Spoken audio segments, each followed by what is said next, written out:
Castro and it's a curious thing. I did the interview with him. I don't know how much it helped him, but it certainly didn't hurt him. He used me as his media to reach the world. And I, in the same way, used him to set me off on a career of a lifetime. But nothing will ever compare to that one morning on top of the La Plata in the Sierra Maestra. That is the tide in the affairs of man. It's a sort of the hinge that decides history, decides battles, and decides also a man's life.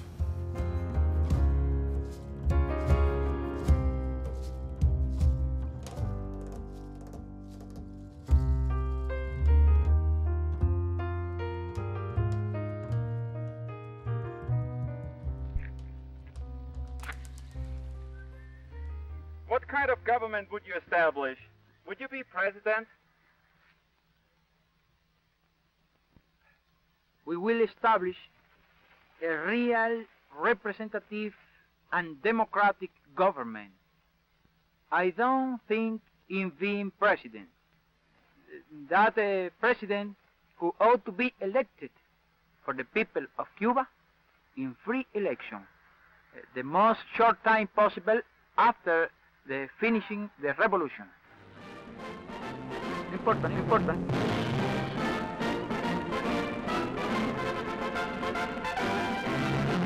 From his stronghold in the wild Sierra Maestra mountains, Cuba's Fidel Castro emerged triumphant after 2 years of guerrilla warfare against the Batista regime. In his lifetime, the bearded cigar-smoking idealist has become a legend. Many had no clear idea of his beliefs or his program, but knew only of his cause and his personal dedication. Now his words strike terrific enthusiasm. To his military victory, Fidel Castro has deftly added a broad base of popular support, built in a matter of days by this hero's procession. Another source of power for Cuba's man of the hour. Little did the Cuban people suspect that Castro would betray their cause and deliver them into the hands of the most ruthless of all tyrannies, into the iron grip of communism.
After nearly a half-century in power, ailing leader Fidel Castro is stepping down as Cuba's president. The 81-year-old Castro's overnight announcement effectively ends his rule of almost 50 years over Cuba, positioning his 76-year-old brother Raul for permanent succession to the presidency. Castro's announcement comes after recent health problems.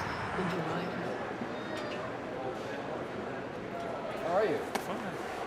Hey, we finally get together. This is my brother James. Hello, James. Partner on this project. That's a neat little camera. That's what we should use. You know, it's sort of like the end of an era has come, because I don't think Raul can hang on to it. So it's you know, it's a weird situation. But I sincerely feel that where we got stuck was on this after Fidel what? You know, that's why they don't want anybody there right now. Today, I mean, you know, the problem we have with Castro, you have to ask for permission. Then I just did it. You know, I just didn't ask him permission of anybody. Well, there's something to be said for that, I think. If you don't ask, they can't turn you down. That's why I said it's the old journalist saying, ask for permission, they turn it down, and then you go and do it.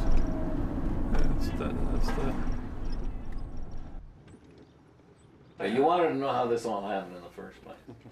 We were doing a feature for the old close-up show on dialects in Ontario, and I went to CBC Ottawa and said, I need a cameraman. And they said, oh, we haven't got any staffer, we'll find you a freelancer. I got $25 a story. I filmed the burning farm or the car crash or whatever it was, and then I drove over to the studio, and then they sort of looked at it, and then sometimes they took it and sometimes they didn't, you know, when there was nothing else going on.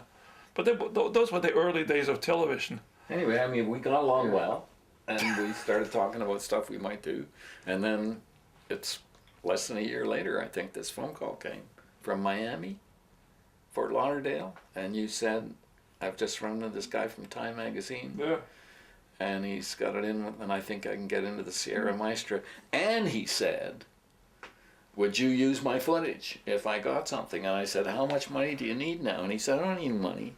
You can pay me when you get the footage. Asshole. But that's what he did. And he took his equipment in a Volkswagen and he built a secret compartment into the luggage compartment of the back of the Volkswagen in order to escape the police on the way back. But eventually and we put it on the air the night that Fidel walked into Havana. ¡Viva Cuba Libre! ¡Libertad o muerte! You got to remember that there was all of a sudden this glamorous figure with a beard coming down from the mountains waving a rifle, you know. He was just another one of the Pancho Villa. I mean, nobody knew who he really was. I would say that your footage and our broadcast of it that New Year's was on the whole sympathetic. Oh, very. But let me tell you that at least one sentence of this whole interview has been shown more often than most of the interviews ever done afterwards. Because it is a key. It's a key to this man, you know, if you wanted to know what that man thought like or what that man wanted the world to think about him, is in one sentence. You know, all right, so perhaps it was a lie. What is your political philosophy? Are you a communist or a Marxist? There is not communism or Marxism in our ideas. Our political philosophy is representative democracy and social justice in a well-planned economy. Well, a matter... How did you come by your revolutionary ideas? Well, a matter of temperament, a matter of observation, a matter of analysis, and a matter of study. I hope to improve my English, to explain it you better next time.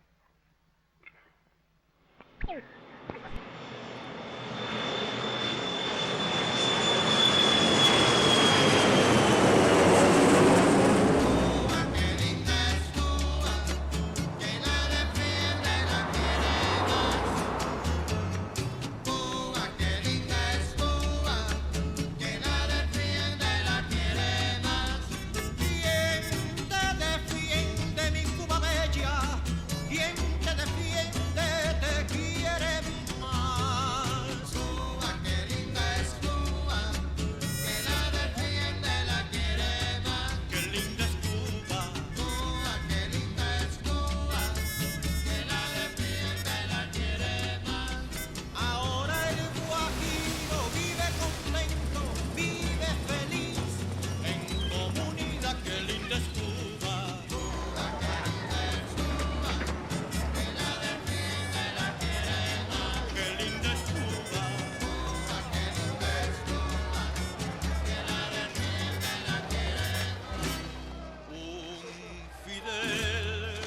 vibra en la montaña un rubí cinco franjas y una estrella.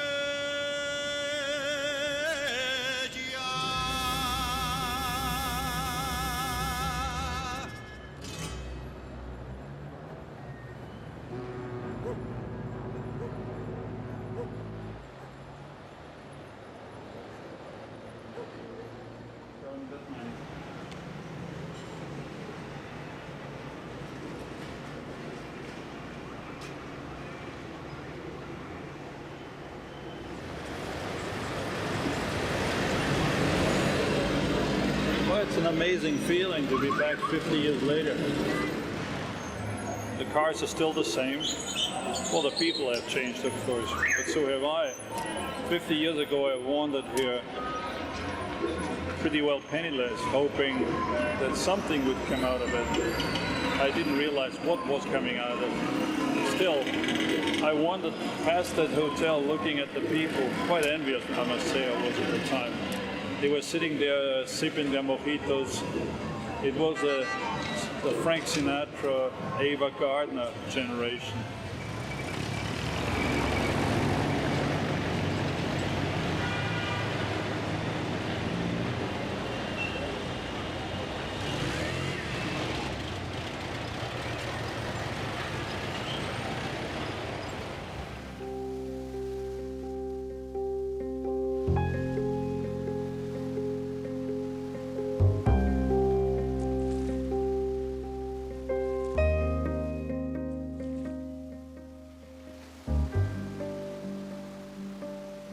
I arrived in Cuba in early September of 1958.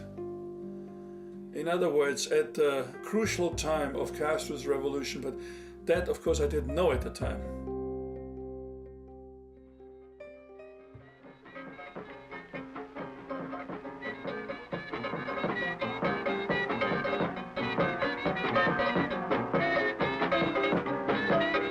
Havana was on a high if you had money.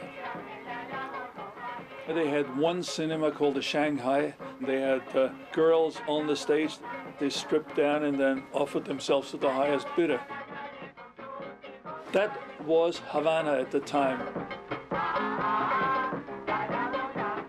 It was run by two things. It was run by Batista and his goon squad, and it was run by the American mafia. Because all the big hotels, they were all mafia casinos. It was just to launder money and to make more money.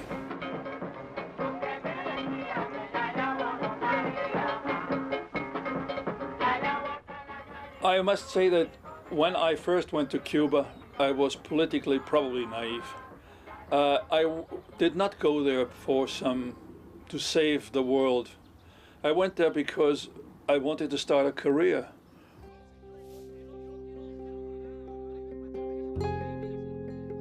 It is only once you leave the city itself, when you drove through the countryside towards Santiago, that's when you started to see that there was a pretty widespread misery.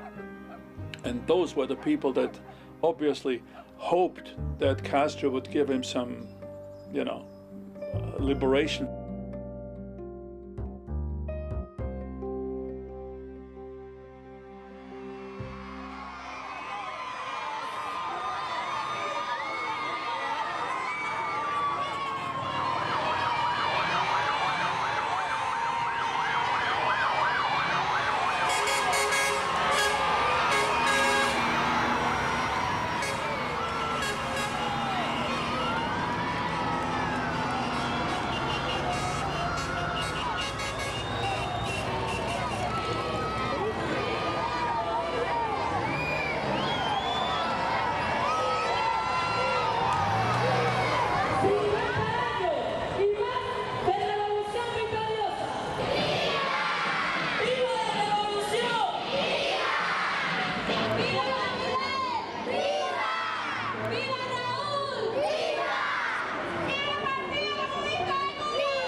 Are you interested in old texts, old sources of well, I'm information? I'm certainly interested in historical texts, but those, unfortunately, they all sort of glorify. That's the trouble with history. History always glorifies the victor. I mean, history is basically a whore, because you never find out what really happened.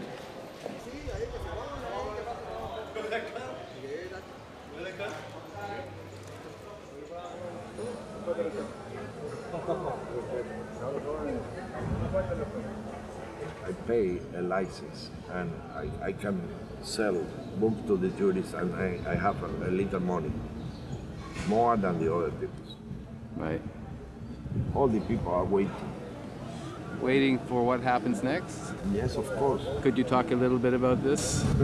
Oh, you know.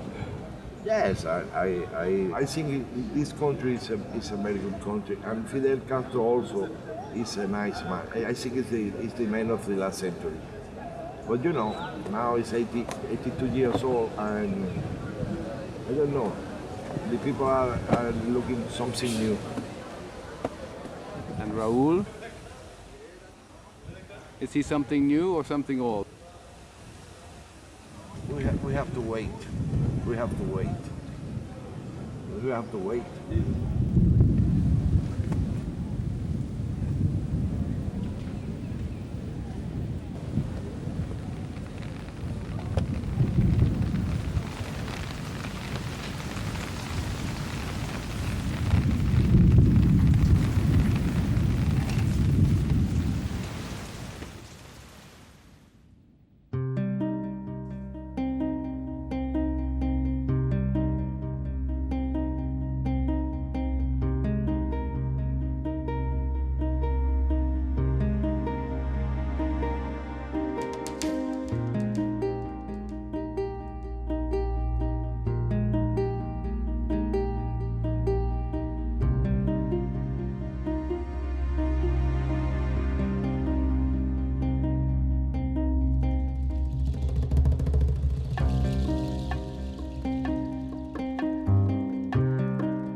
I think Castro has achieved an awful lot. And he did a lot for his society. His health plan is second to none. I mean, he did achieve great things.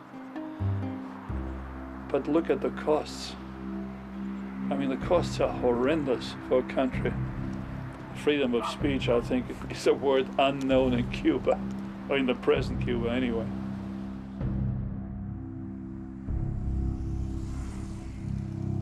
You know, I don't know what is the price to pay. Only Castro can answer that. I cannot. Tell me something about the plight of the ordinary Cuba. The first plight now is the lack of freedom and justice.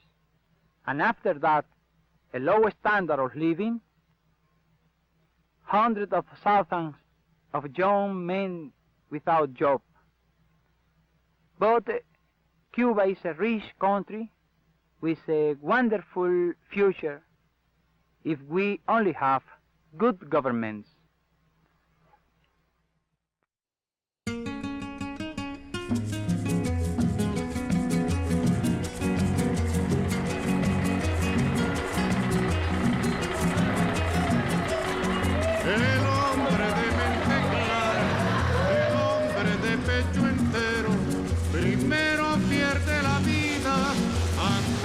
Perder su querer. Primero dejar de ser, primero dejar de ser, primero dejar de ser que dejar de ser revolucionario. I was so fed up with the things I used to do. And one day I simply read in a newspaper that there was a man in the mountains of Cuba. Nobody really knew what he looked like or what he was after. But trying to make a revolution, and I thought, well, it's better than chasing ambulances. Why don't I go and find this man? So I did.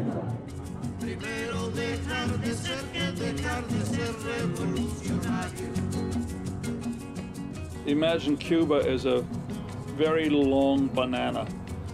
On one end you have Havana, and on the other end you have Santiago. The Sierra Maestra is in the mountain range outside Santiago. There's only one road that goes down the center of the island, called the Carretera Central, or the main highway. I think I had 2 or 3 blowouts. I had to stop, I had to get into a local sort of a bicycle repair shop, and they patched it up, and then I drove on again, and then. So it took me quite a long time to travel along this single highway.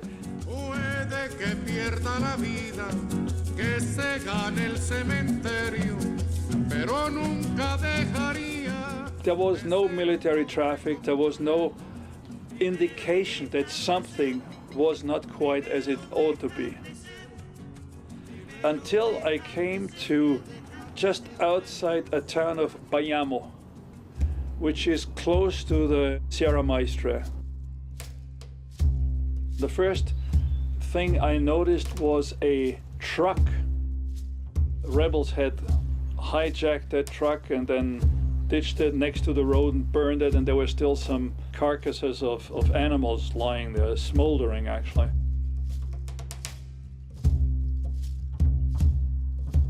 A little bit further on, I came on a bus which was burned right in the middle of the road. And that I knew I was now entering into a war zone, or at least a territory that was not quite safe.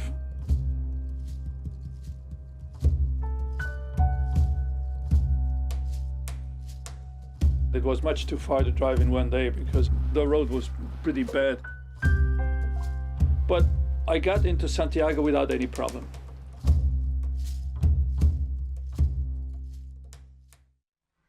At the beginning, we had not controlled country.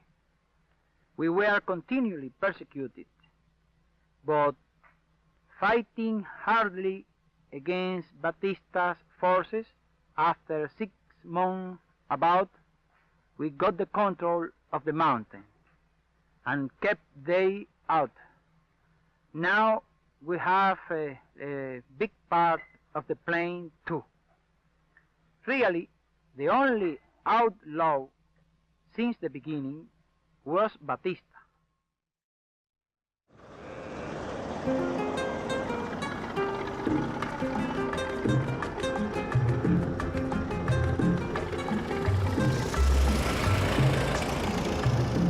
Aquí pensaban seguir ganando el 100% con casas de apartamentos y echar al pueblo a sufrir y seguir de modo cruel contra el pueblo conspirando para seguirlo explotando, y en eso llegó Fidel.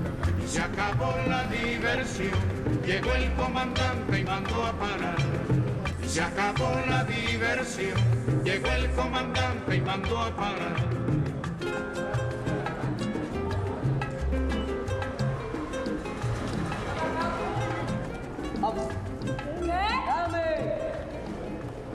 Aquí pensaban seguir. Mi pelota allá. La pelota, Melo. Chao.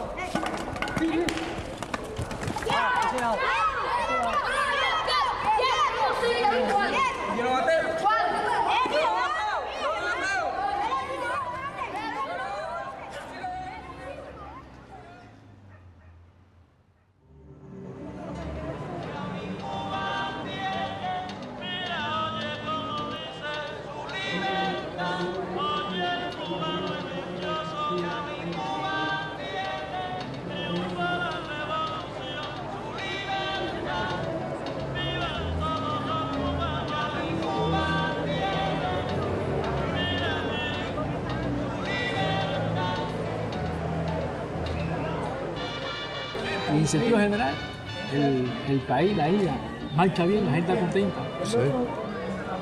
¿Qué es lo que es? Porque educación, la mejor del mundo, gratuito. Y la salud está ahí. Siempre hay sus cositas, ¿no?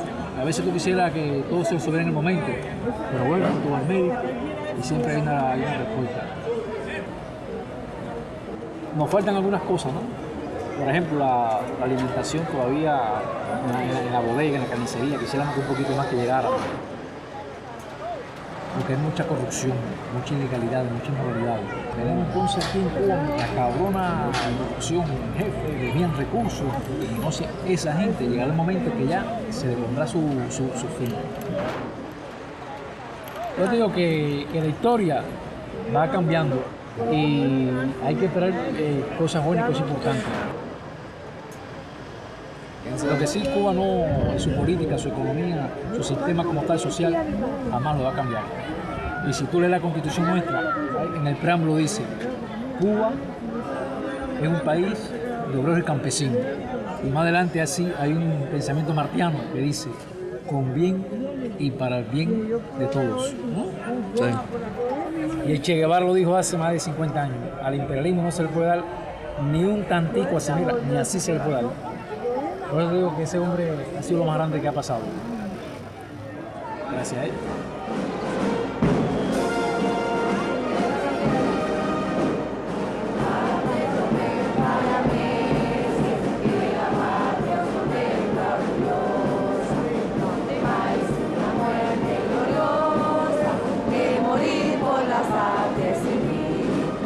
En cadenas vivir, en afrenta y oprobios unidos, del clarín de escuchar el sonido, a las armas valientes correr.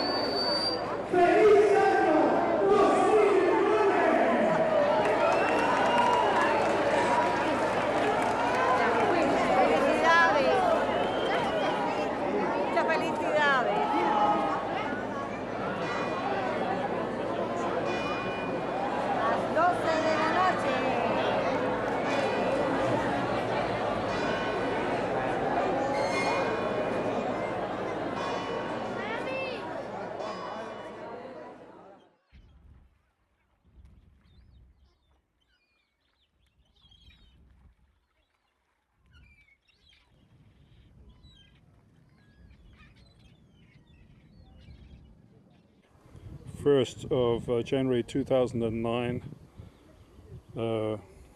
Castillo de Morro, Cuba.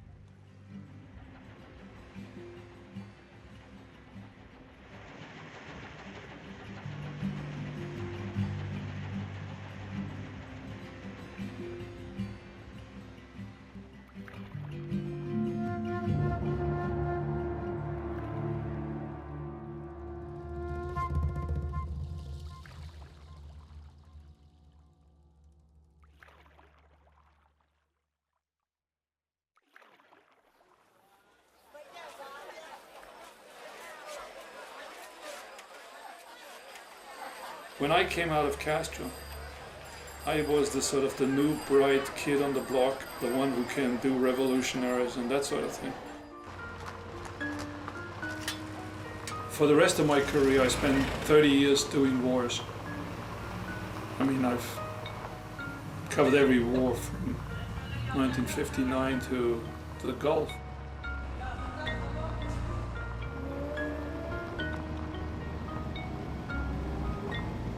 I don't think the rebellion had ever met much of a chance because both the French colons and the Muslims were definitely for the goal. And Here's a report by Canadian cameraman Erik Durschmied. After 20 years of the independence he won from the Dutch, Sukarno's revolution remains at the boil, with communists and Muslims at each other's throats. Look out to the right now. Okay, right down there. Okay, nip on now. There it goes. Ah, look at it burn. Look at it burn. That's great fun. I really like to do that. We really hosed them down, by Joe.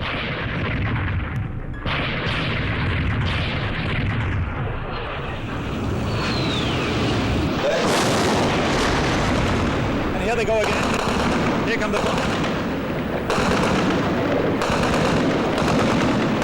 Let us get him some cover. Come on.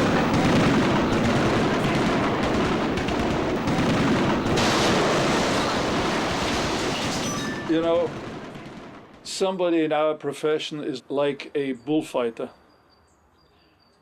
There is no veteran bullfighter except the cautious one. And if you want to survive, the simple philosophy of a good war correspondent is you get in, you get it, and you get out. Don't hang around, because if you do hang around, you're bound to get hurt. There are very few. When I recall the days when I went to, let's say, Vietnam. In the beginning, I think we were 20. I ended up as the only one coming out alive.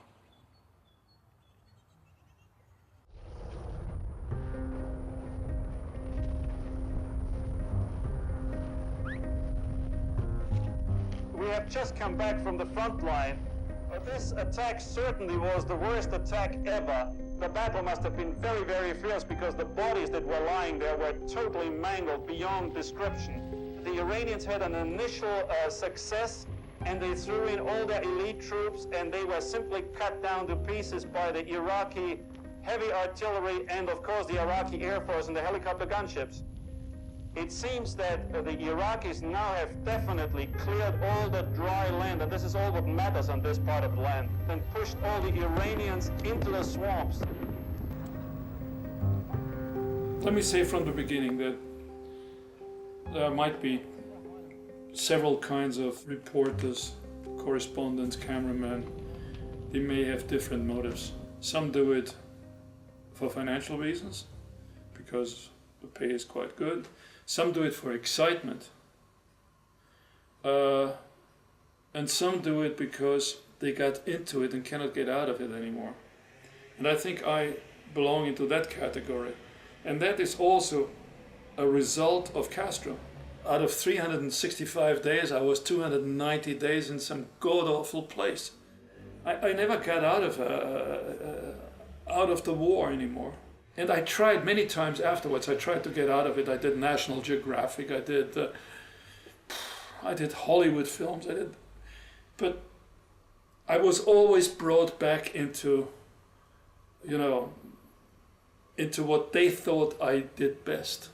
I was known as Durschmied, the war man.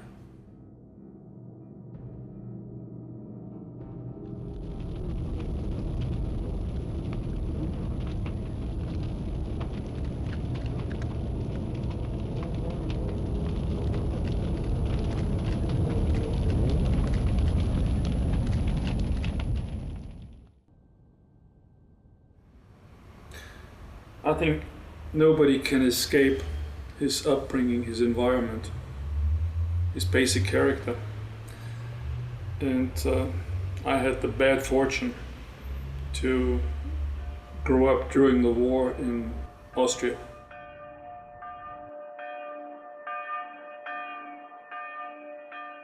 I was born on a Christmas day in Vienna in Austria. I lived a relatively calm and happy childhood until the coming of Hitler.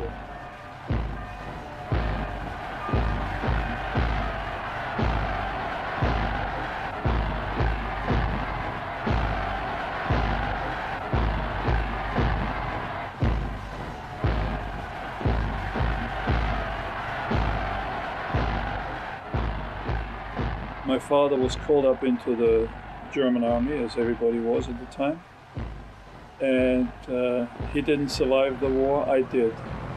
Also, my house was bombed to bits and everybody else died.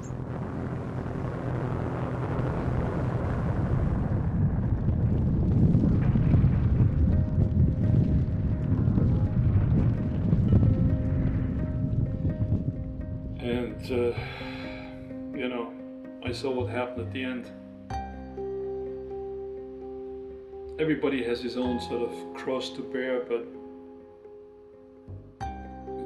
it's very difficult to explain what World War II actually was. I mean, it's a horror beyond description. So everything else, I think, becomes sort of small. I don't know. There is no small war. You know, small is a drama. If it is in your neighborhood, if it is your family, if it is your dog or your child or your whatever, it is horrible. And I think you will never ever forget about that. And I think that this sort of stayed with me for all my life, although I've always tried to overcome it. But that sort of suffering, that useless suffering, war, I mean, war doesn't solve anything.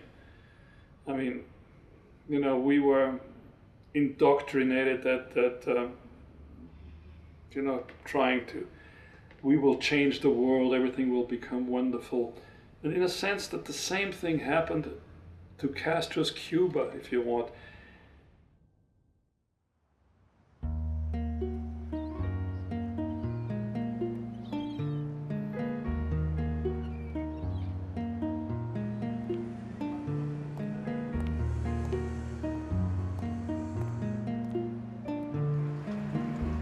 Santiagueras, santiagueros, combatientes del ejército rebelde, la lucha clandestina y de cada combate en defensa de la revolución durante estos 50 años.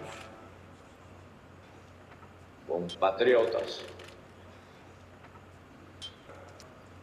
en estrecha unión, empuñando las poderosas armas que han significado la dirección, las enseñanzas y el ejemplo de Fidel, aprendimos en el rigor de la lucha a transformar sueños en realidades. Por primera vez, el pueblo cubano alcanzaba el poder político. Atrás quedaban 60 años exactos de dominación absoluta del naciente imperialismo norteamericano. Desde el mismo momento del triunfo, se hizo evidente para cada hombre y mujer humilde que la revolución era un justiciero cataclismo social que tocó todas las puertas. Al arribar al primer medio siglo de revolución triunfante, llegue el principal tributo a nuestro maravilloso pueblo, a su ejemplar decisión, vocación solidaria e internacionalista, a su extraordinaria demostración de voluntad, espíritu de sacrificio y confianza en la victoria, en el partido, en su máximo líder y sobre todo en sí mismo. ¡Viva Fidel! ¡Viva la revolución! ¡Viva! ¡Viva Cuba libre! ¡Viva!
This is meant as a sound commentary in case we need it. Listening to his speech, Raúl makes me feel like listening to a record on replay.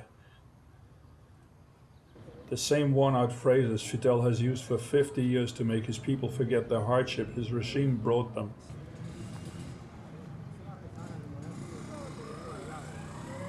Everything is venceremos, we shall win, and lucha final, the final struggle.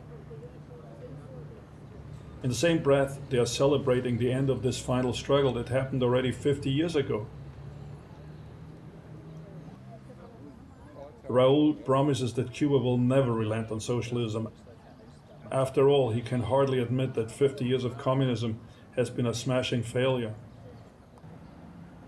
He puts the blame on Satan America and exhorts his people to more sacrifice and warns of an invasion. That doesn't make sense.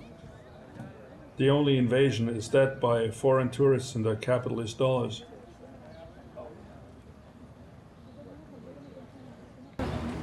This is a revolution so that in Cuba we have not in the future other revolutions. We want to establish a constitutional, long-life system of peaceful government as essential condition for the progress and happiness of our country.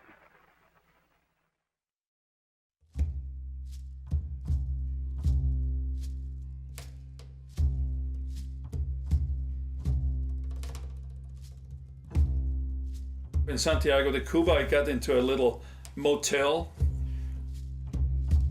I finally, after a long wait, probably was about a week, managed to make contact with the local resistance who believed in what I was doing.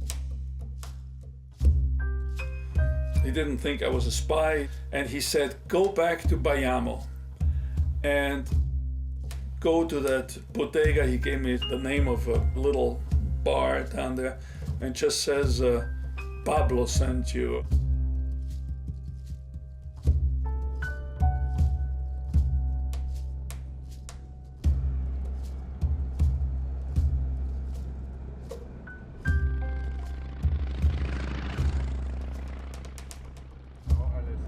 Turn right.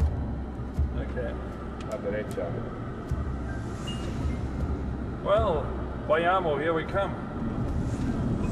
I mean, the last time I drove out of this town, I had a quite different feeling in my gut, I must say. I wasn't sure what I was getting into. Well, the reason this time is that we are working on Plan B, which means we don't have actually permission to do what we're doing. So it is a sort of a grab and run thing. Here we enter into the hills. So I guess we're finally on the way.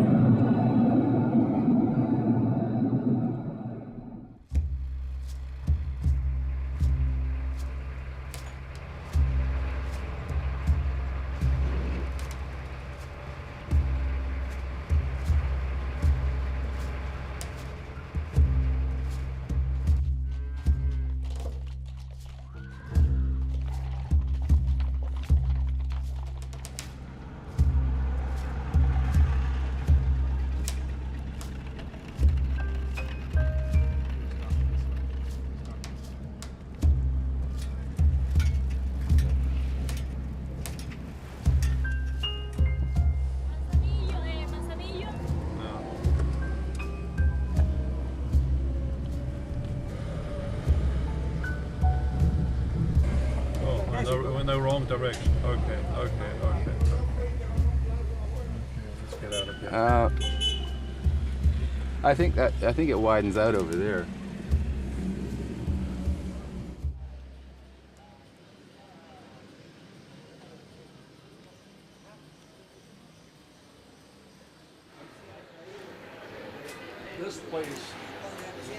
This place used to be a bodega, and I remember it because of that staircase. And this is where I made my contact. Now the funny thing about this bodega is that it is just around the corner from the army barracks. Now, it seems to be still a sort of a cafeteria. So, anyway. So you came here initially? Well, this is where they told you to come? Well, that is what my contact was. Somebody said you go to this and you ask for Pepe. And you ask for a Hatue beer. A Hatue was the local beer at that time. And that would be the code.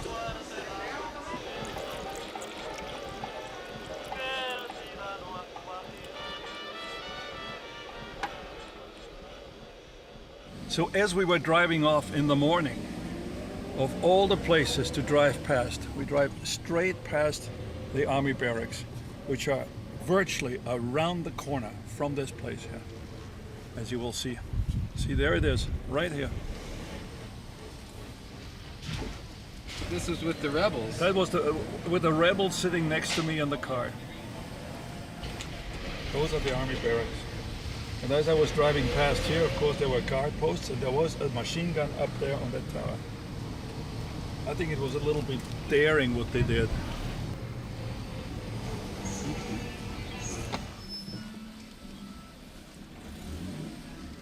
Now, if all goes well, this is the road. I'm pretty sure that this is the road we took.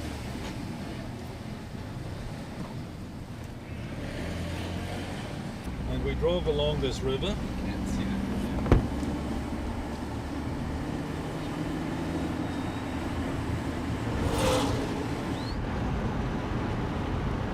All right, so I was coming down here, and then he said, make a turn. So I turned into one of these narrow side roads, and we just drove on for a little while until we got to real heavy bushes. Okay, so I then just drove it off the main highway, and I just ended up in a bush.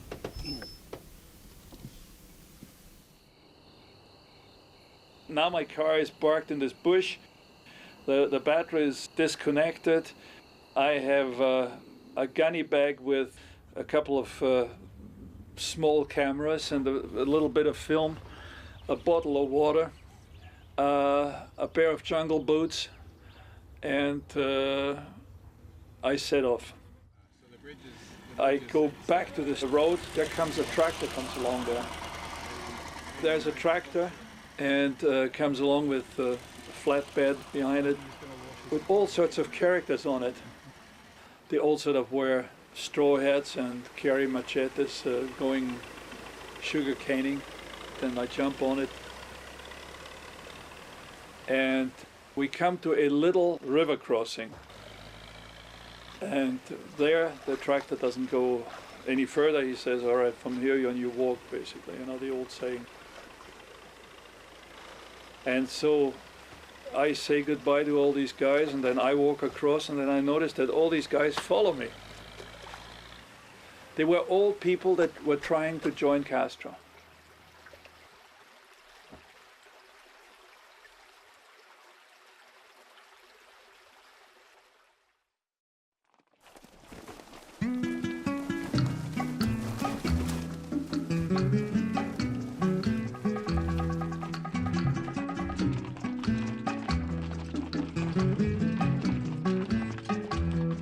Yo canto porque el presente no es de pena ni es de llanto. Por eso es que cuando canto, canto lo que el pueblo siente. Soy del pueblo, pueblo soy, y a donde me lleve el pueblo voy.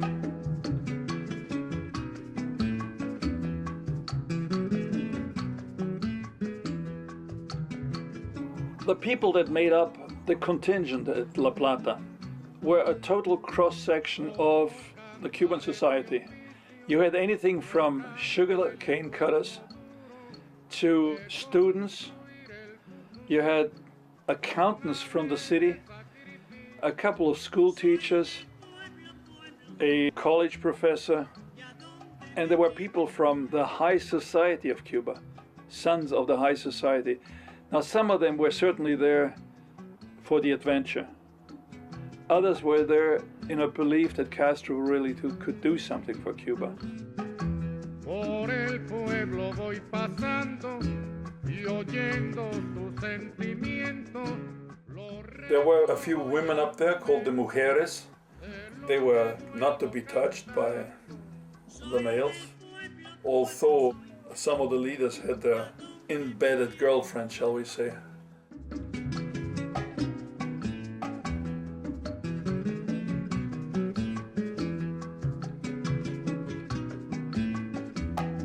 They were all talking about the cause. The cause was sacred. It was the cause and the promise. And those were two words that were always used, the promise and the cause. Porque al pueblo pertenezco. Soy del pueblo, pueblo soy. Y a donde me lleve el pueblo voy. These people were sincere up there. They wanted to have a revolution. They wanted a betterment for their children, a betterment for their families. They wanted to get rid of corruption. And I'm sure that Castro wanted it. Same thing. Canto lo que el pueblo siente y canto porque el presente no es de llanto ni es de pena. Soy del pueblo, pueblo soy. Y a donde me lleve el pueblo voy.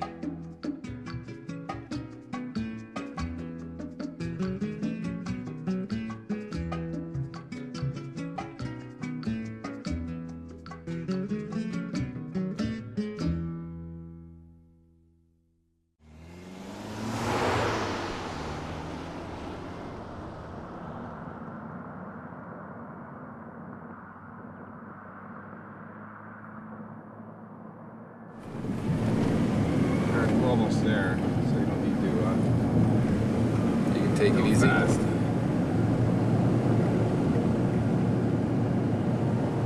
I think this is there's a checkpoint here. This is where you find out about the guards. Yeah. The guide. We go in to the oficina. What do we do next? Buenos días. ¿Podemos ayudarlo? Buenas. La Plata. Ya. Deben pasar por la oficina para pagar la entrada al Parque Nacional y demás. Okay. Okay. Let's go.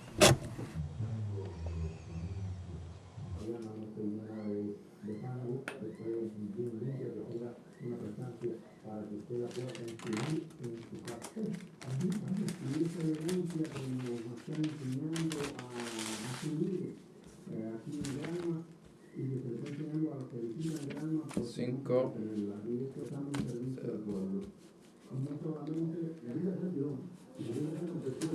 Echo tour. Wow.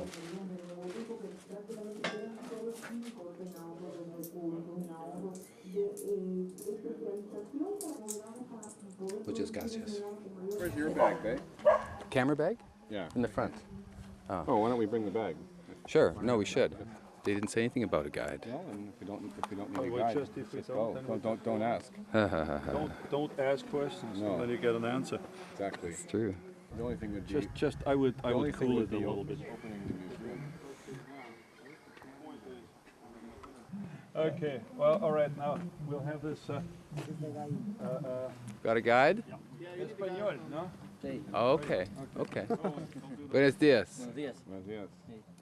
Okay, fellas. Let's go.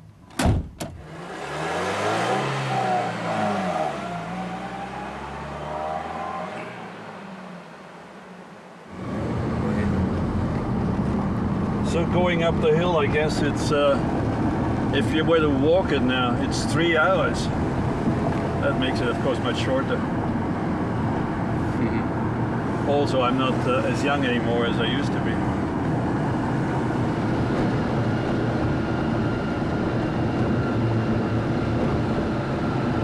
So you can imagine what it was like climbing these hills. Wow.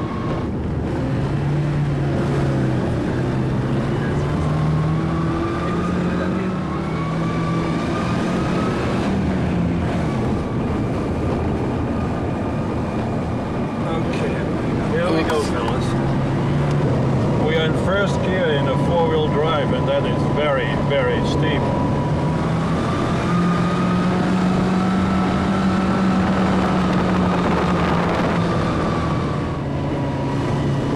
Oh, look at this. Yeah, Look wow. at this. Holy mackerel.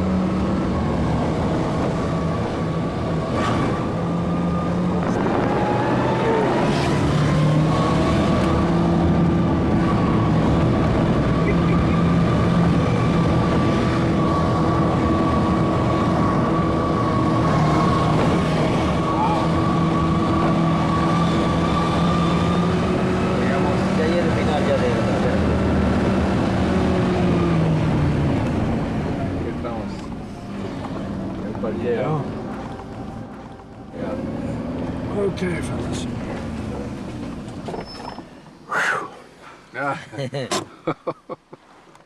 That was about as steep as I ever want to drive a car. Okay, as they call it in the movies, from here on we walk. Brakes are on, first gear is in, and we go.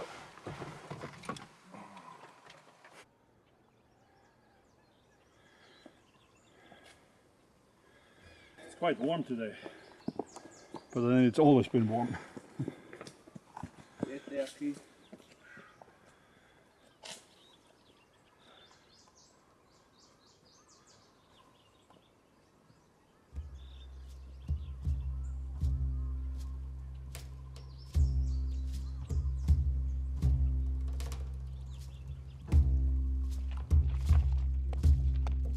One man had met us at the river crossing.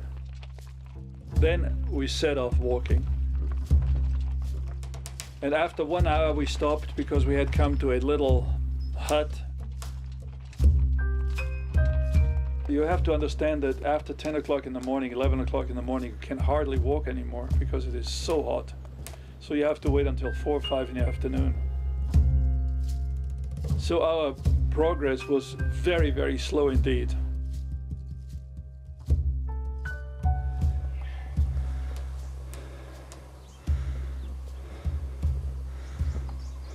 One thing that certainly hasn't changed in 50 years is the heat.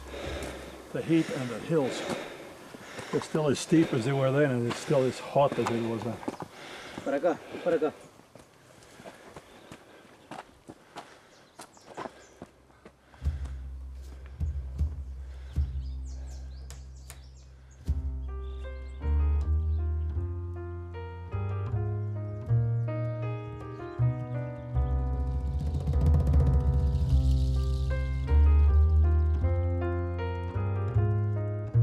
At one time, I remember, we came to a hut in the middle of nowhere, and they had, of all places, in the middle of nowhere, they had a billiard table there.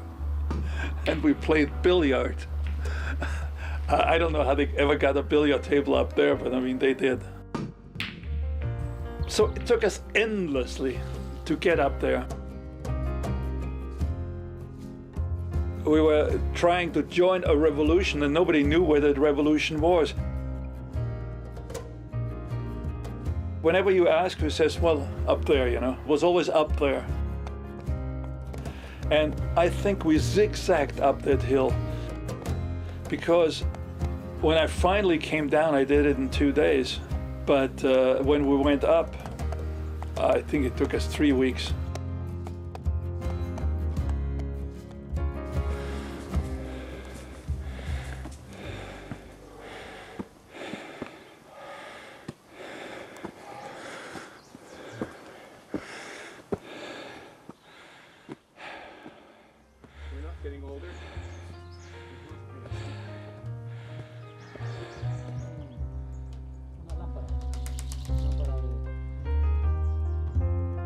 It was a long, long walk. Until finally one day, I got up to the top of the hill, and that's where I met the rebel. There he stood. Big, tall, much taller than the average Cuban. And I instantly knew it was Fidel Castro. He had this aura around him. You could see who he was. You could understand why these people followed him. And there he stood, looked at me, and said, "Welcome to Cuba Libre." And then the next question he threw at me was, "Who are you?" And I wanted to say, well, I'm a famous reporter from a big American television company, and I'm writing for the New York Times or whatever. And I felt silly. And I said, I am nobody. And he sort of looked, smiled, and says, we all have to start somewhere. And I think that this broke the ice between us.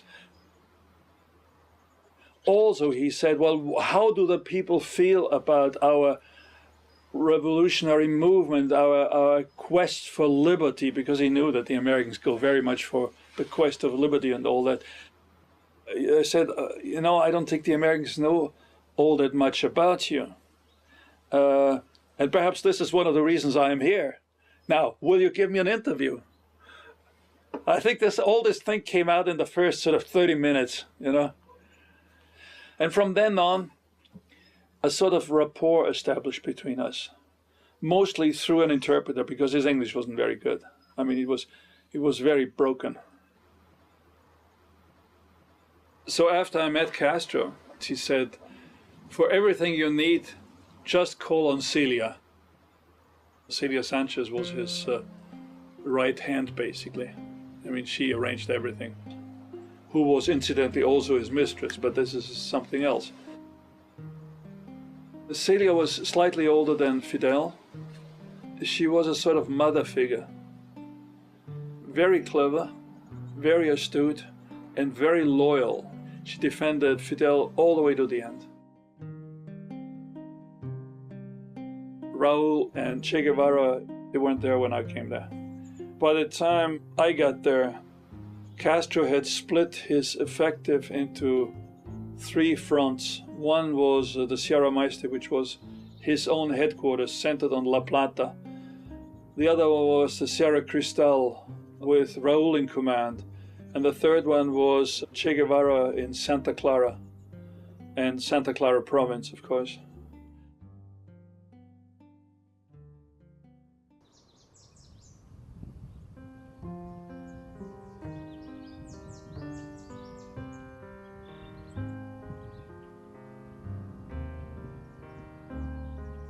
See, this is the whole thing is just on a mountainside. The only way to build these houses was to build them on stilts, and it's amazing that they held up for so long. Of course, the roofs had been redone, but the whole layout here is such that you cannot actually see it from the air. The one thing they were most worried about was air attacks, and the soldiers went about ready to slug their way through the jungle, and I guess this is the way that they survived.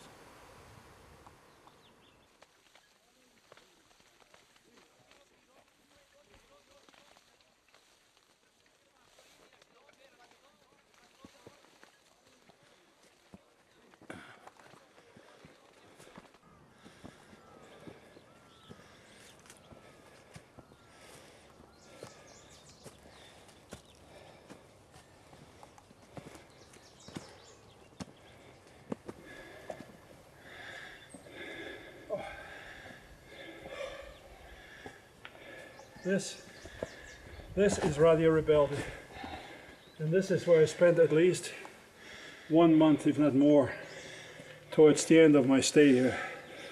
I shared it with Orlando Payret, who was the mechanic who kept this thing going, and Fidel came up every night and did his radio broadcast.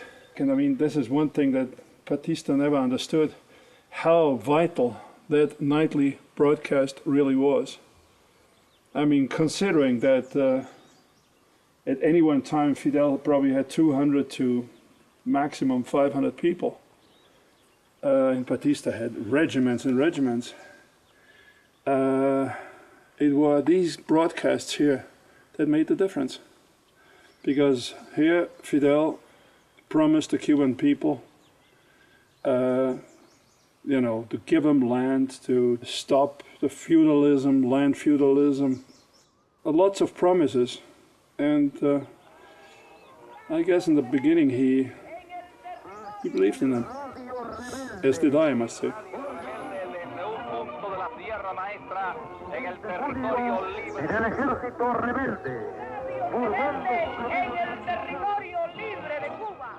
Aquí Radio Rebelde, hablando a nombre del Movimiento 26 de Julio y el Ejército Rebelde. Pueblo de Cuba, el tirano ha huido. Los principales asesinos se han dado a la fuga más precipitada ante el empuje incontenible del Ejército Rebelde.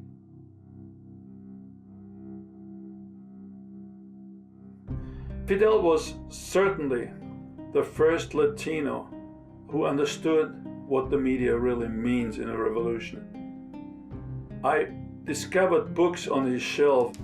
One of them certainly was about Goebbels and the Third Reich, the propaganda minister of the Third Reich, who was a brilliant, evil brilliant, but I mean he was the first one to understand what the media really could do for a political movement. And I think that Fidel certainly learned a lot from that. He used the media, he used people like Herb Matthews or myself certainly, to get the message across.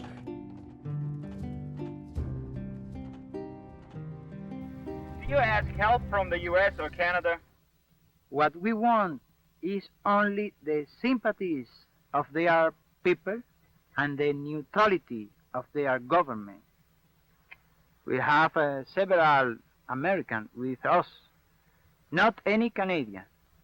We should like, as a symbolic representation of that wonderful country. But remember, they ought to get with them that Stern machine gun so good that you, the Canadian, make.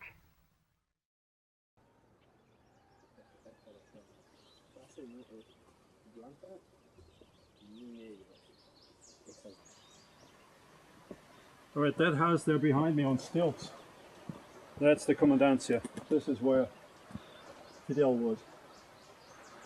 On the left was his sort of working room, and on the right was his bedroom.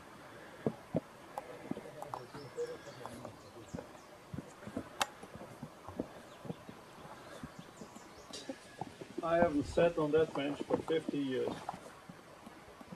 But I did sit on the bench together with Celia and Fidel, and we drank coffee, endless cups of coffee, and they kept telling me about the glorious future and all the plans that they had. And there is a photograph taken of Fidel and me standing just here. I must have been somewhere around here because I remember there was this roof was behind us.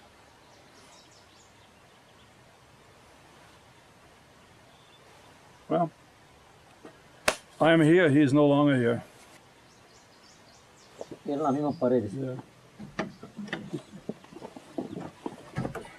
This is where the... Well, this is where he lived.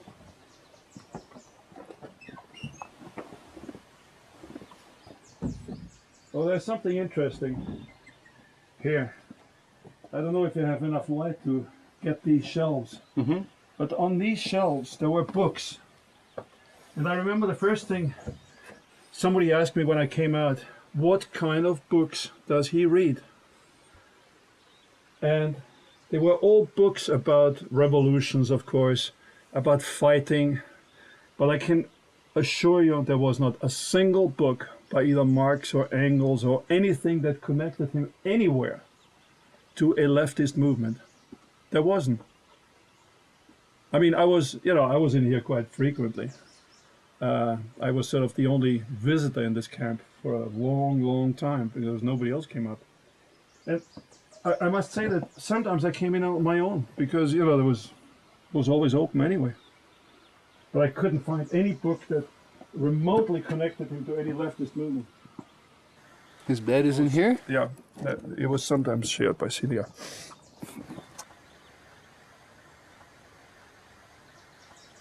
You know, when you heard them talking in the evening, we discussed.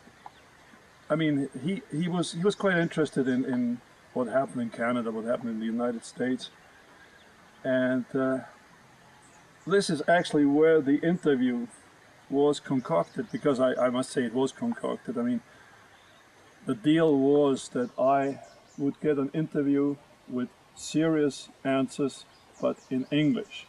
And Fidel didn't speak English, so we had to almost phonetically teach him what to say.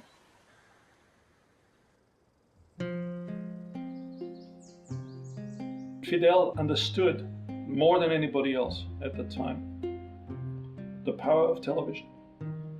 He wanted to get on American television, he wanted to get on British television, and of course he wanted to get on Canadian television. And if he wanted to get onto the air, he had to speak in English. Now, there was a high school professor up there who spoke very good English. The way it worked was that the professor translated my questions to Fidel in Spanish. Fidel gave him immediately the reply, which the professor took down by longhand. And that's why for days and days he verbally learned the answers in English that this professor wrote down on a piece of paper. And I think he must have memorized my questions. He keyed himself to my question, that I had to ask the question that was on that piece of paper, basically. How long can you hold out as you are now? What is your personal assessment of Batista? Would you call him a dictator? Why does the army support Batista? What percentage of population supports you? How does your family feel about you? You have had little success so far to overthrow Batista. On what do you base your hopes to overthrow Batista? Él dice que nosotros hemos tenido poco éxito, ¿eh? On what do you base your hopes to overthrow Batista? No. The question complete. You've had little success so far. On what do you base your hopes to overthrow Batista? You are mistaken. You are mistaken. Who had little success in defeating us was Batista. All just fight of a people for freedom always get victory. Soon or late, facts have proved our faith. Facts have proved my faith. You are mistaken. The one who had little success in defeating us was Batista. All just fight of a people for freedom always get victory, soon or late. Facts have proved my faith. Don't you like? I think Castro was, in the beginning, he was certainly a romantic. He was a romantic, a nationalist, an egocentric, certainly an egocentric. Everything was centered around Castro. His main motive certainly was, first of all, Fidel Castro. That is a question of impossible answer for me, because I never would be Castro alive. Like Henry Adams, we say, give me liberty or give me death. I think it was probably the first time that somebody got to see this man how he really was, or at least how he pretended he really was. He never talked about politics, he always talked about Cuba. In other words, his address was directly national and not political. Would you seize lands of absentee owners, or would you expropriate foreign holdings? Not. We don't think to seize any land to anybody. What we will do is to buy those lands that we out of production to give them to poor countrymen. Of course, it was politically going against Batista, but it had nothing, had no connotation about communism or leftism or Marxism or whatever. We shall expropriate. No, he never said that. He just said there will be egalidad, everybody will get the same thing. He will make sure that there will be agrarian reform. So it always was a very nationalistic line. How do you plan now to seize the power? We are not fighting for power. We are fighting for finishing tyranny. And then our movement will seize power by free election. We don't want power by force. I think he was sincere to a certain part anyway. When he said, I'm a nationalist, I want elections and all. I don't know about the elections, probably. He never thought he wanted to be. He also said he didn't want to be president. I think that was not quite true. I don't think in being president. I am not fighting for that, nor for any other charge. I cannot answer you about myself because I don't think about that. That I was manipulated, of course I was manipulated, but then Castro is a wonderful and great manipulator, has always been one. Well, I cannot tell you exactly when. I only can tell you that he will be overthrown, and very soon. I hope to shake hands with you again in free Cuba, not too late that you become an old man.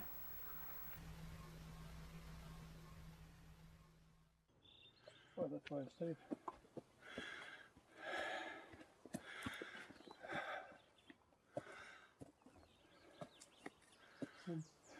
Something tells me this is not it.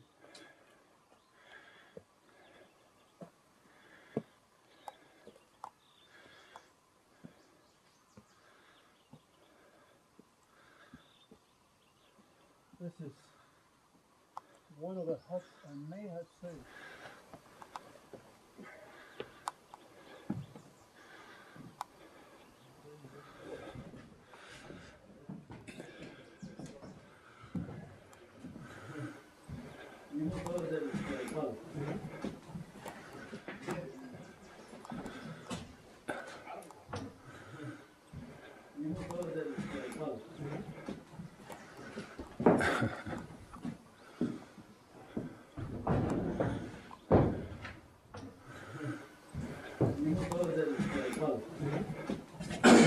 That is amazing.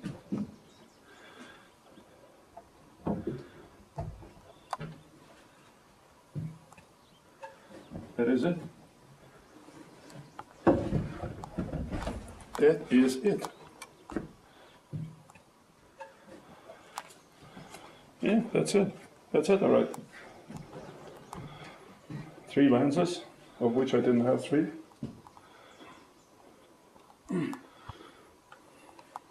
The magazine went on like that, and there was a metal spring that ran from that pinion to that pinion, and that ran the camera. And the sound was recorded inside the camera. It's a sound. It was the first ever sound on film recording camera.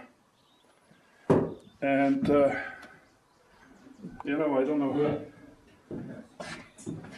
It's called an Oricon 100. And I had it modified in Ottawa just before I left, so that was in July 1958. And after I had done the interview, Fidel said, "You cannot take it with you. It's much too dangerous, because if they catch you with this thing in the car, they know where you've come from, and they would shoot you." And he insisted, although I wanted to take it along, but he insisted I leave it here, and he said, "I'll send it on to you." Well, he did send on the film. He never sent on the camera, though. I'm amazed they kept it here. That is an amazing thing. That's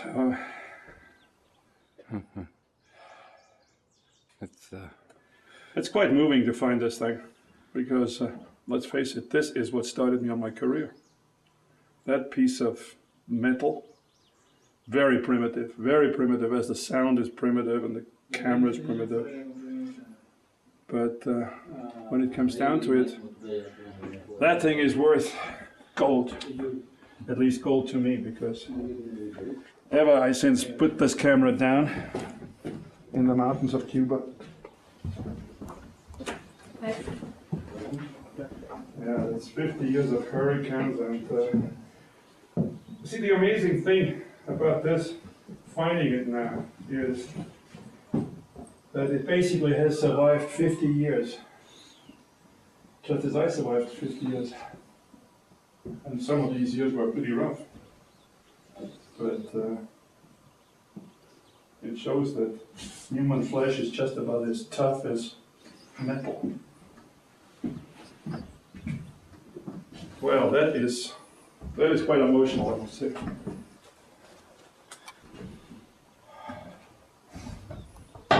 That is amazing. Just amazing.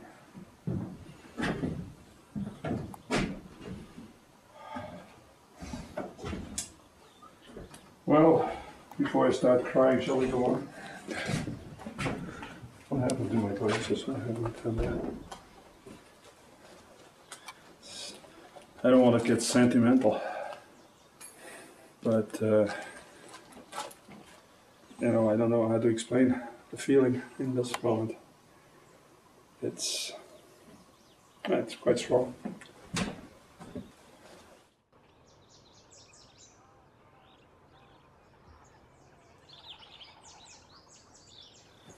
I was a poor boy when I left this behind. Well, things changed afterwards. I went from one war to the next one. I interviewed all the great personalities in this world. I mean, in short order, I interviewed Kennedy and Khrushchev. I did Ben Gurion. I did NASA. I went to China and to Taiwan and saw Chiang Kai-shek. I then was invited to China and I met Zhou Enlai.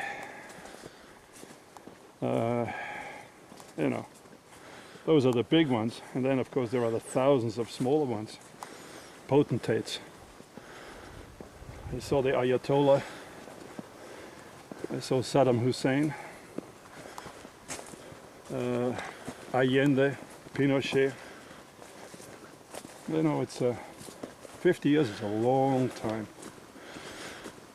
As the New York Times once wrote in an article, it said, he's seen more wars than any living general. And I guess it is true. Because when you sort of race around the world, spend years and years in Vietnam, years in the Gulf, all those crazy revolutions, the war in Iraq, Iran. Oh God. The camera is here and I'm here. It started with this camera and I come back to it. It is a full circle. It's a full lifetime. What's 50 years in that man's life?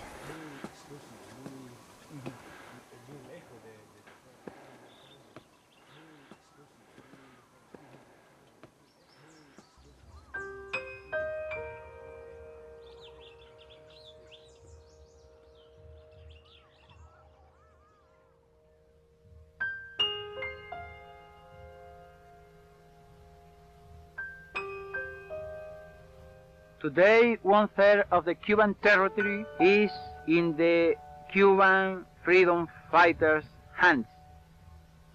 And very soon, all our country will be free. ¡Viva Cuba libre! ¡Libertad o muerte!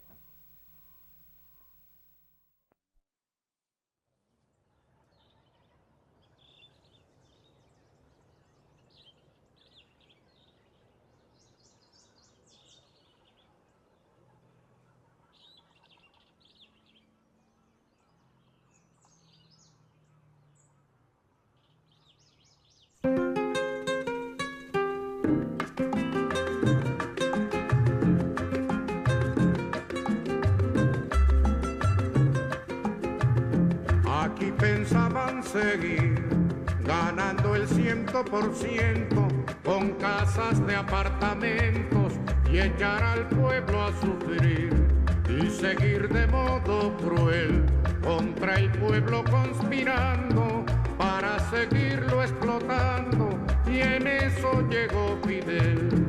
Y se acabó la diversión, llegó el comandante y mandó a parar. Y se acabó la diversión, llegó el comandante y mandó a parar.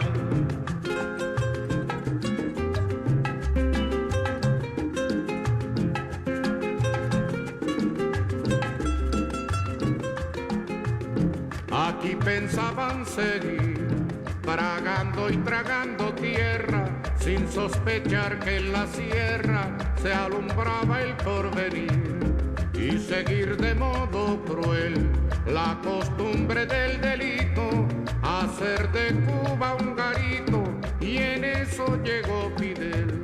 Y se acabó la diversión, llegó el comandante y mandó a parar. Y se acabó la diversión, llegó el comandante y mandó a parar.